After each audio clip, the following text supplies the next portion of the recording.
From the studios of Foxboro Cable Access, located in the center of Foxborough, Massachusetts, you are watching Around Foxborough. Hello and welcome to Around Foxborough. My name is Joe Sanders and I'll be your host this evening. I am very pleased to welcome with us today our special guest, Master Christopher Rappold from Personal Best Charity. Welcome. Oh, thank you so much. Pleasure to be here. So I've got to ask. Yes, sir. Tell me about this master. I mean, tell me about yourself, Chris. But start with that, will you? Yeah. Well, first of all, call me Chris. Okay. Thank you Chris. so much. But in our martial art tradition, the title of master is a teaching distinction. So you have to be a minimum of a 4th degree black belt, and you would have had to mentor at least 25 people from white through black belt. Wow. So the master title that we use at Personal Best is a teaching distinction, but Chris is wonderful to me. you triggered another question yes, here. Sir. You mentioned 4th level. I understand you're a 6th degree black belt, and you've been the 5-time world karate champion. Yes. That's very impressive. I've just wondered, what was your drive in the beginning to get involved in this whole field? Yeah, that's a great question. I was one of those lucky people that was able to turn a hobby into a career. I started martial arts when I was 13 years old, so this is my 42nd year Wow. as a practitioner. And I got my start, I think, on they used to have something on Saturday morning called Kung Fu Theater. Okay.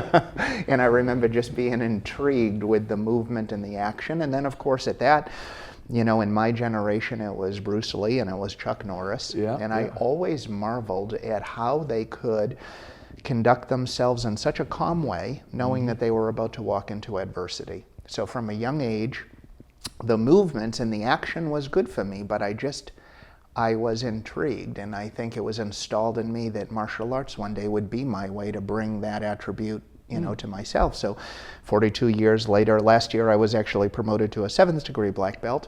And, and as of this morning at 5:45 a.m., I was a student on a dot taking lessons. And I have a saying, SAS, stay a student. And I've been actively training for that period of time. Yeah. That's they say, if you do something you love, it's not work, right? And I will leave it up to other people to decide whether I'm working or playing. But for me, I'm lucky in that I truly love what I do, and I'm not saying that for hype or anything. I enjoy it. Well, it's obvious. It comes across as you're speaking about it. I had to do some homework, Chris, yes, sir. Because I'm more new in town than you are. Yes.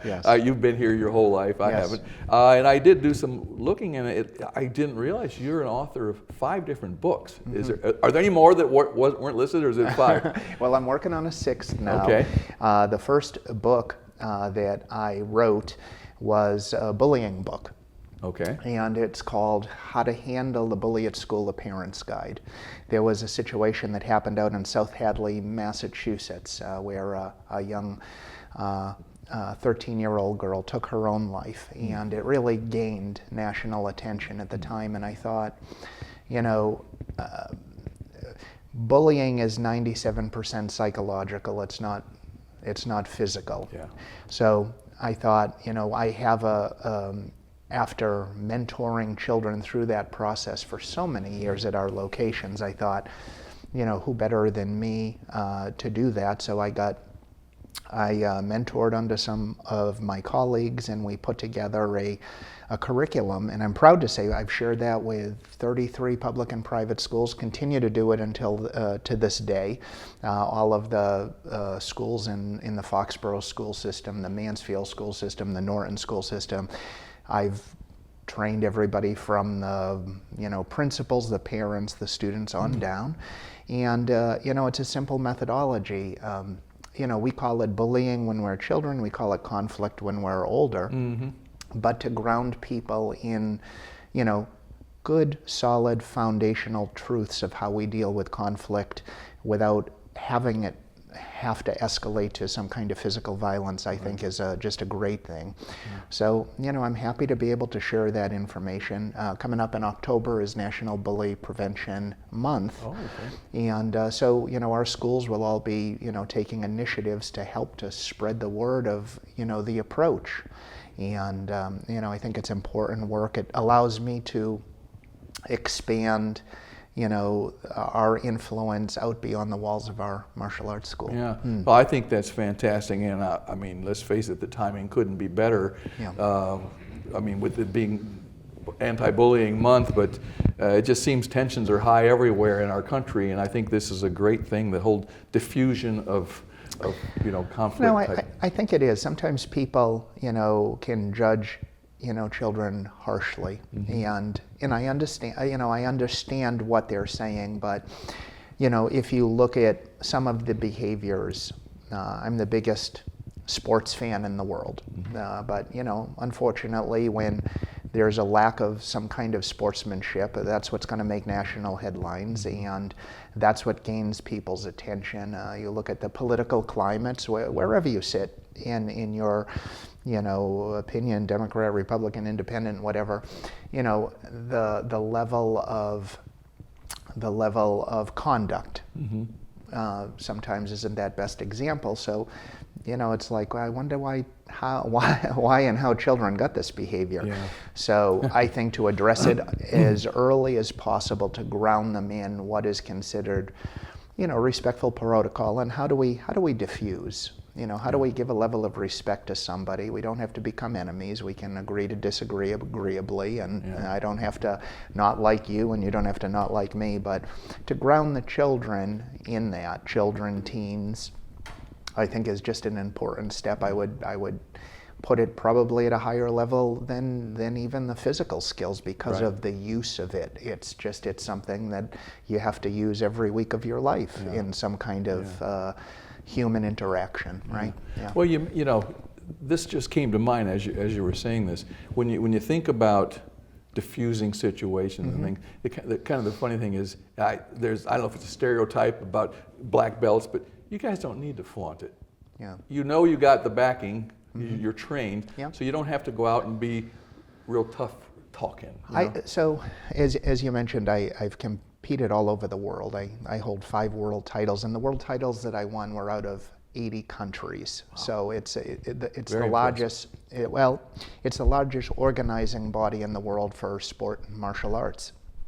And in my years of doing that, as being a professional athlete, I never really had to worry about the person that flaunted themselves, that were bragging about their skills and abilities. It was the quiet person that really kind of kept to themselves, was over there doing their thing, had a level of laser focus on what they were doing, and they allowed their actions in the ring to speak for themselves. Exactly. And so a lot of times, the louder somebody is with the microphone about their credentials and the fantasy of how many years they've been training in martial arts and all of that, a lot of times that's a smokescreen for some kind of inferiority complex. Absolutely. And that's not to denigrate anybody's past or tradition or anything like that. It's just it's an observation from years of watching. It reminds me of a saying, and I have sayings, if your work speaks for itself, don't interrupt. I like that. I used to get this magazine with all these sayings. Yes, I kind of liked it. I'm a big one for that, so I appreciate that, yeah. Well, let's talk a little bit beyond the karate to the charity that you founded. Yes. Can you talk to us about Personal Best Charity? So the root of it, because a lot of people, especially in the beginning, wait a minute, aren't you the karate guy? Yeah, exactly. They wonder, well, what's this got to do with martial arts? So at Personal Best, from a young age and having good mentors, it was valuable to me to teach physical, mental, emotional, spiritual. We're working with a student, and we're trying to help that person be the best they can be. And I don't know how you can help somebody reach their potential if you only work with them on a physical plane. So particularly with the children, I was looking for, and this is just one thing that we'll talk about, but there's many things, a way to create experiential learning. We talk about service above self, but a lot of times children don't really understand what that means. So I got an idea. One of my colleagues out in Michigan was embracing something like what we do today. And I said, that's a wonderful way. What I loved about it, Joe, is it involved the children in every way. I grew up and in the schools, thanks to, good parenting, we were always raising money for some kind of charity, but I never, the starving children in Ethiopia, at the time that was kind of, one of those things. But I never really got to see where the money went. So what excited me about this brigade concept is it involved the children and the families at my school at every level. They would be doing the fundraising. They would be, we would all be collaborating together, and we would be packaging all the food. And there's a level of care just in the process of assembling baskets to be able to, create a Thanksgiving meal for people. And then the big one is they were involved in the delivery of these meals to the recipients, because, off camera, we were talking, you're new to Foxborough, so welcome, my friend. Thank you. And we live in a beautiful community, but unlike any other community in America, not everybody has it a perfect situation. Nobody is above having a hardship happen in their life and needing some help and support. So, you can lecture a child all day long and say, you should be thankful for what you got. But when you give that child the opportunity to participate in this type of an experience, and they see somebody their own age on the other side of the door receiving that support, now all of a sudden, maybe for the first time, those lectures that their parents have been giving them, they actually oh, is that what it is? So I shouldn't really be complaining about the sneakers, the $170 sneakers that I don't have. And I just love it. Now, we could raise the money and we could give it to another organization to do the work.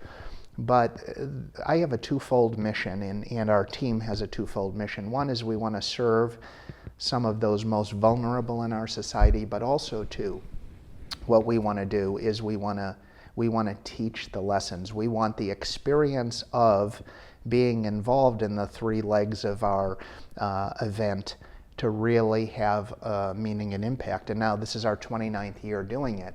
Our idea has been spun off by so many public schools. I've shared it with our martial art community. We have over 100 martial arts schools in America that are doing something similar, because I've laid out the groundwork of how to do it, and they like the idea of it.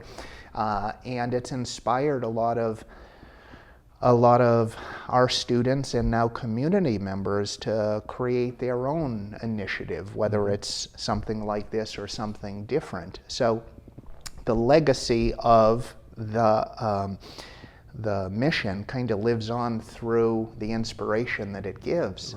And that it warms my heart to see that. I just truly love it, and it is a labor of love. It's a lot of work. We have a committee that works year-round on this, but hopefully, we've refined it in such a way over 29 years that, for the people that get involved with it, they have a beautiful experience. And I found a lot of parents, they're looking for experiential ways. They're good. They come from a place of a good heart, but they don't know, how do I teach my child this?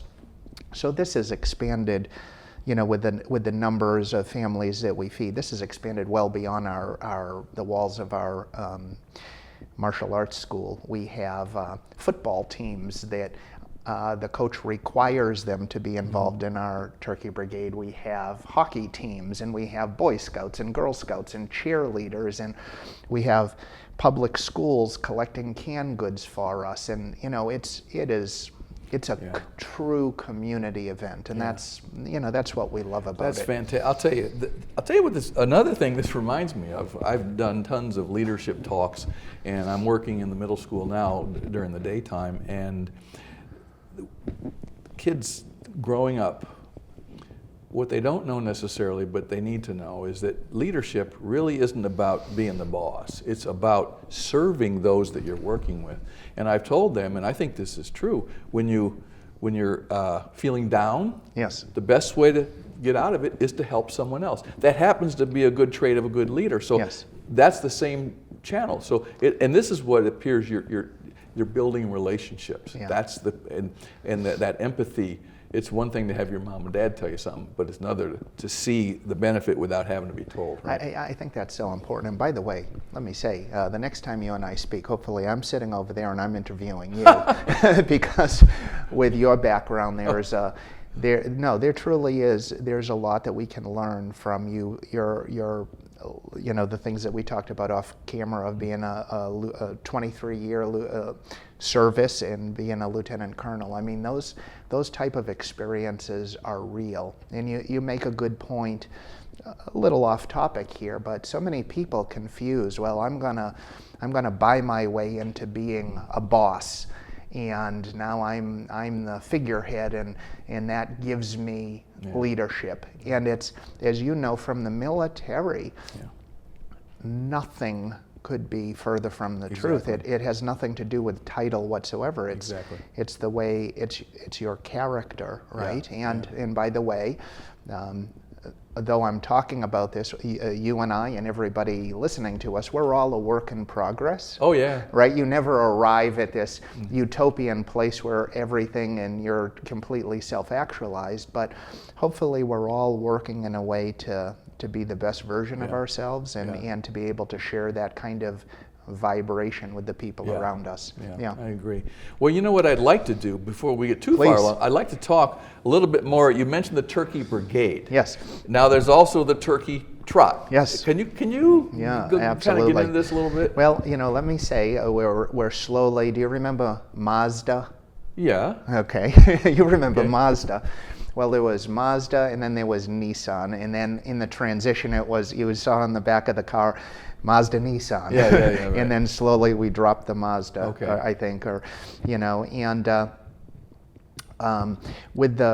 we've always called it the Turkey Brigade. Now we're actually calling it the Personal Best Brigade, and the reason why is because for 27 years we always provided a 10 to 14 pound frozen turkey. And coming out of COVID, we made some realizations, and we thought about it a lot. We talked about it as a committee, and we have vegetarians. We have people that come from different traditions, and maybe they eat something different. So now instead of doing a turkey, we allow the person, we include in the basket a gift card so they can choose their own protein. So we're moving away from the Turkey Brigade and more the brigade. Okay. That being said, the Turkey Trot is the symbol of our turkey. Well, and that's around Thanksgiving. Okay. Yeah. And, so it is still the Turkey Trot, and we have the cutest little logo of a turkey with sneakers on running. So I don't think that's going to go anywhere. I think it's a good segue to talk about the Turkey Trot right now. And I got it all in writing here, so I'll just read. For those of you that are interested, if you like to walk 1 mile or run 5K or whatever, on Saturday, October 19th at Patriot Place between 8:30 and 10:30 a.m. is a morning of fitness, community, and generosity. Right now, there's over 300 participants signed up. I'm one of them. When I saw this, I signed up. Thank you. And it supports over 20 local agencies, including the Joe Andruzzi Foundation, Community Counseling of Bristol County, the RSC of Brockton, and Bristol County, Our Daily Bread, My Brother's Keeper, and many, many more. And that's just a fantastic thing. Now, also there are some sponsors. Let's give them their moment here. Some raffle giveaways have been generously donated by local business such as Shaw's Supermarkets, Intact Insurance, Fit Club of Foxborough, and Northeastern Savings Bank. So, shout out to them for thanking them for and so many others where I received more sponsorships today, and we're thrilled and delighted to have earned the respect and the trust of organizations like that you mentioned, and now doing it over the years. The local food pantries, for example, they really count on us as a way of preserving their food supply, because usually when a big holiday comes around, they get depleted. And we've been doing this for so long that they count on the work that we do, kind of preserving their food supply going into the Christmas and the other holidays. So that's been wonderful. But the event, and I hope you feel it when you're there, it's just family friendly. It's wonderful. We have Pat Patriot there. I think we're going to have a few celebrity type people, I don't want to say yet, that will be there just to support the event, and we're thrilled with that.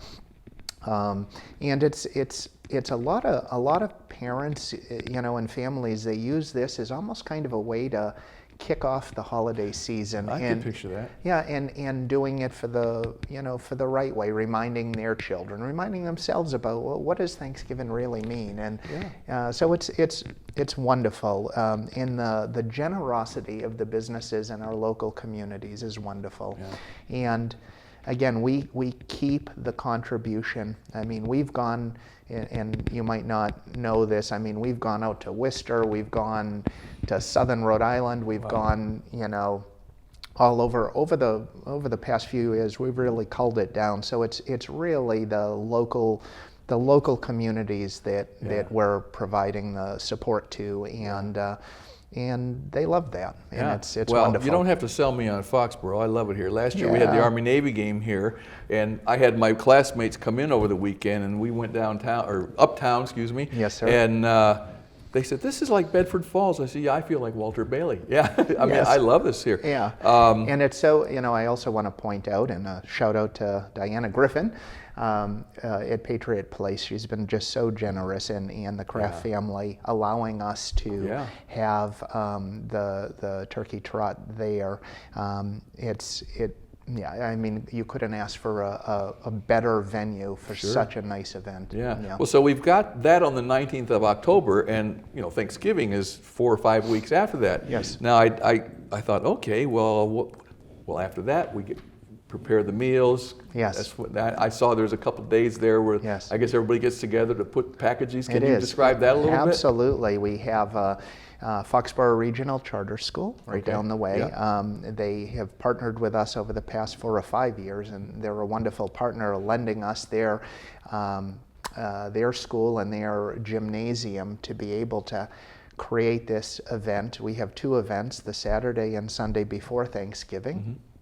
Packaging is on Saturday, delivery is on Sunday. So, I mean, we will have, if you picture, the potatoes and the squash and all of the fixings all around the gymnasium, and somebody's walking through. For years we did it with turkey tins, but since we're allowing them to choose their own protein now, Shaw's Supermarket has donated to us, the recyclable bags. Oh, nice. Which is wonderful. I always had sometimes there's a level of dignity that can, sometimes people feel a little bit shy about receiving charitable givings. Like I said earlier, none of us are above something happening where we could use a little support. But Shaw's Supermarket has kind of protected the dignity of the recipient, because it really looks like a DoorDash delivery that they're getting, because it's coming in a Shaw's Supermarket bag as opposed to a tin, which has been wonderful. That's good. But it's a fun event.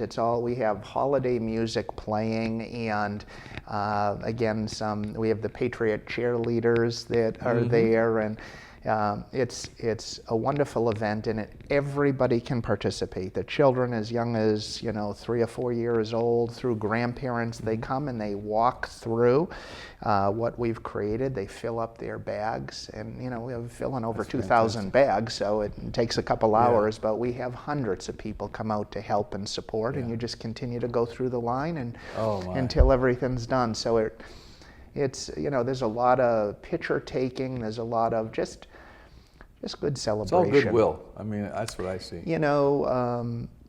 There's a lot of things that are going on, locally, nationally right now that they kind of divide, they separate us a bit. This is an event that it just doesn't matter. All differences are put aside, and we're really focused on, listen, we're all blessed. Yeah. And if we're lucky enough to be able to do our part, let's work together and make this happen. And again, having the history of now 29 years doing it, we have people that at one point they were recipients.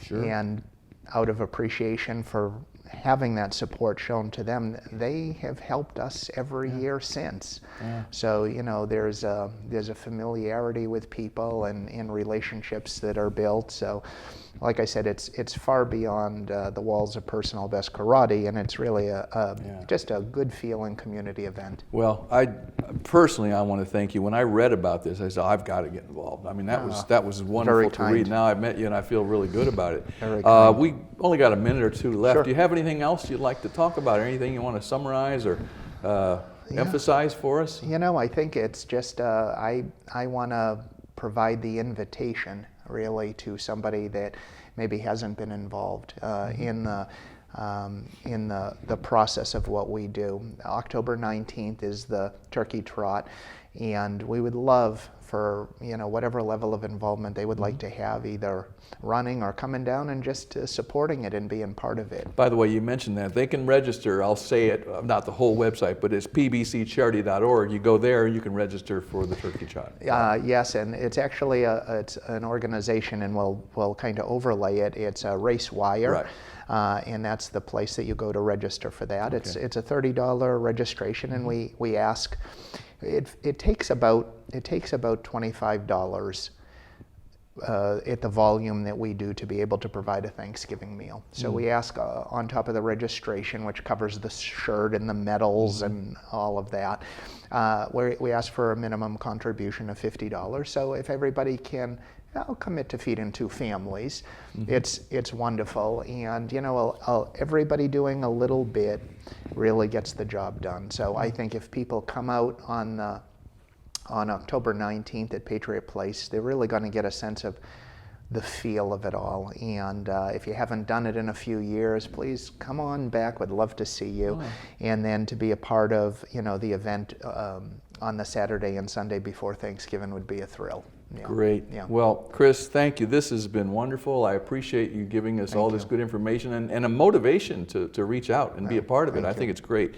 And well, ladies and gentlemen, thank you for watching Around Foxborough. My name is Joe Sanders. Our website is fcatv.org. Our executive producer is Michael Weber, and our director is Paul Beck. Producer Jury Love, and our editor is Fanny Michirumbe. Got it right. We'll see you next time.